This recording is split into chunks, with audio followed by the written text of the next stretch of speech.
درود خدمت شما دوستان نرم افزار بلندر. امیدوارم که حالتون عالی و پرتغالی باشه. امروز با کالکشن و قسمت ویو لایر آشنا میشیم. همراه من باشید. خوشحال میشم اگر ویدیو رو لایک کنید و اگر به دردتون خورد ویدیو سابسکرایب کنید، زنگوله رو بزنید تا ویدیوهای بعدی رو از دست ندید. اگر هم حال نکردید میتونید کامنت بزنید، کامنت منفی و فحش هم بدید. در هر صورت از من حمایت کنید. ممنون. خب بریم شروع کنیم.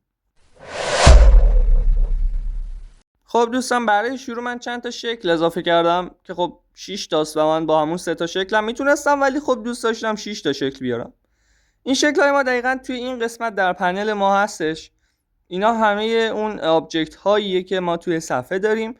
هر چیزی که اضافه شه توی صفحه دقیقاً توی این پنل هم برای ما میاد. و وقتی که روی اینا بزنیم شکل ما سلکت میشه، انتخاب میشه. خب حالا کالکشن چیه؟ کالکشن دقیقاً اینه. این کالکشنه. حالا این چیه؟ کالکشنه. پس کالکشن چیه؟ اینه. خب حالا کار کالکشن چیه؟ کالکشن در واقع برای انگار دسته‌بندی کردن شکل‌ها و حالا یا آبجکت های ما هستش در واقع. حالا توی این پنل کنار همه آبجکت ها و حالا کالکشن، مثلا این چشم رو که بزنم چشم خاموش میشه و همه شکل ها غیب میشه. مثلا اگر که بیام این آبجکت رو خط کنم همه اینا ناپدید میشه. در واقع میتونید هر آبجکتی رو که بخواید ناپدید کنید. چقدر جالب. حالا مثلا من میخوام که یکی از این شکل ها رو ناپدید کنم. الان مثلا کیوب ما ناپدید شده. وقتی چشم رو روشن کنم دوباره برمیگرده. ببینید. پس کاربرد این چشم کنار این آبجکت ها دقیقاً همون عمل عجی لا ترجی خودمونه. غیب میکنه. بسیار عالی. حالا بریم روی دوربین و وقتی که بزنیم روی چشم که طبیعتاً گفتیم غیب میکنه. ببینید. حالا اگر که همین عمل رو بخوایم روی رندر داشته باشیم، این دوربین رو میزنیم، دوربین رو خاموش میکنیم. دوربین توی صفحه ما هیچ اتفاقی نمیفته، اما وقتی که رندر بگیریم از کارمون، اون آبجکتی که ما دوربینش رو خاموش کردیم توی صفحه رندر ما وجود نداره. یعنی دقیقاً کاری که اون چشم انجام میده اون دوربین توی رندر ما انجام میده. این از این. حالا بریم سراغ کالکشن. وقتی که ما روی فلش کنار کالکشن بزنیم، این کالکشن ماه، یه فلشی کنارش هست بسته میشه اون کالکشن و آبجکت های توش دیده نمیشه. اگر هم دوباره بزنیم روش که باز میشه.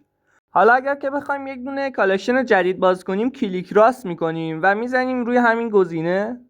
بسیار ایزی یه کالکشن دو برای ما باز میشه. حالا من حلقه رو میگیرم میکشمش پایین و اینجوری راحت میاد تو کالکشن دو ما انتقال داده میشه. حالا یک راه دیگه ای که وجود داره، کلیک راست میکنیم و بعد میایم روی این گزینه که خب میتونیم با ام و هم میان بر بزنیم. اینجا کالکشن هامون رو میشون میده و اد میتونیم بکنیم باز کالکشن. بذارین از این صفحه خارج شم.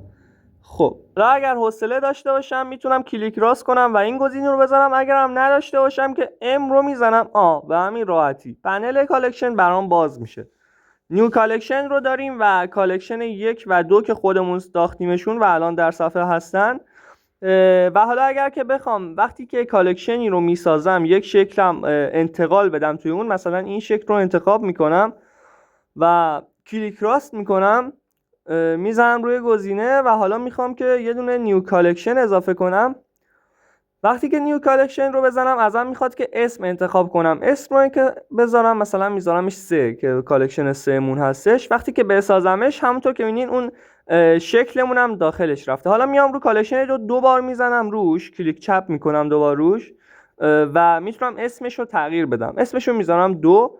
کالکشن اولمون هم همینطور میرم بالا، اینجوری ببندم اول کالکشن رو. حالا کالکشن 1 رو هم میتونم اسمش رو تغییر بدم، اسمش رو میذارم کالکشن 1. خب حالا ما کالکشن هامون ساخته شده و میتونیم کاری که باهاش بکنیم، کالکشن ها رو میتونیم غیر فعال بکنیم. مثلا اگر که روی تیک کالکشن 2 بزنم، کالکشن 2 غیر فعال میشه و اگر مجدد روی اون بزنم فعال میشه. اینم از این مورد. واقعا احساس میکنم که تعداد شکل هایی که اضافه کردم خیلی زیاده و اصلا نیاز نبوده، اما خب به هر حال دیگه چیزیه که شده و اصلا مهم نیست. مهم اینه که شما لایک کنید.